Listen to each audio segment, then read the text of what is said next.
సిద్దిపేట జిల్లా అక్కన్నపేట మండలంలోని పలు గ్రామాల్లో ఈదురుగాలులతో వర్షం కురిసింది. బలంగా వీచిన గాలుల దాటికి పలు గ్రామాల్లో ఇళ్లపై కప్పులు కొట్టుకుపోయాయి. రేగొండలోని ఐకేపీ ధాన్యం కొనుగోలు కేంద్రంలో వరి ధాన్యం కొట్టుకుపోయి తడిసిపోయింది. ధాన్యం కొనుగోలులో జాప్యం వల్లే పంట నష్టం వాటిల్లిందని రైతులు వాపోయారు. పలుచోట్ల మామిడికాయలు నేలరాలాయి. మరికొన్ని చోట్ల విద్యుత్ స్తంభాలు విరిగిపోయాయి.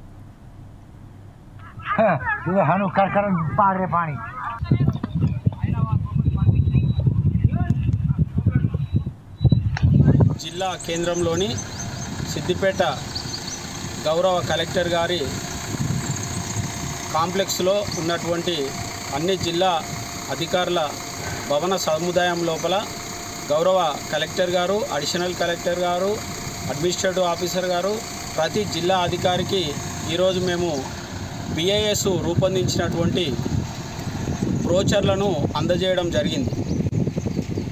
Bureau of Indian standards BIS ఏదైతే ఉందో దేశవ్యాప్తంగా ప్రపంచ వినియోగదారుల దినోత్సవం సందర్భంగా రిలీజ్ చేసినటువంటి ఈ బ్రోచర్ను తెలంగాణ రాష్ట్రంలోని 33 జిల్లాల్లో అందజేస్తున్న విషయం తెలిసిందే. అందులో భాగంగా BIS క్వాలిటీ కనెక్ట్ 7.0 ప్రోగ్రాంలో భాగంగా ఈరోజు జిల్లా అధికారులకు బ్రోచర్లను మా ప్రతినిధి బృందము అందజేయడం జరిగింది. నా పేరు బూట్ల రాజమల్లయ్య, క్యాట్కో కరీంనగర్ రీజియన్ కార్యదర్శిని, ఉస్నాబాద్ వినియోగదారుల సంక్షేమ సంఘం ప్రతినిధులు కత్తుల బాపిరెడ్డి గారు సిద్దిపేట, అదేవిధంగా కొత్తపల్లి రాజేంద్ర ప్రసాద్ గారు, బూట్ల శ్రీనివాస్ గారు, మేము ఈ బృందము ఈరోజు ఈ బ్రోచర్లను అందజేసి ముఖ్యంగా BIS కేర్ యాప్ ఏదైతే ఉందో ప్రతి ఒక్కరూ ప్లేస్టోర్ ద్వారా డౌన్లోడ్ చేసుకోవాలి. ఇది ప్రభుత్వ రంగ సంస్థ అయినటువంటి BISకి సంబంధించినటువంటి యాప్. ఈ యాప్ ద్వారా వస్తువుల కొనుగోలులో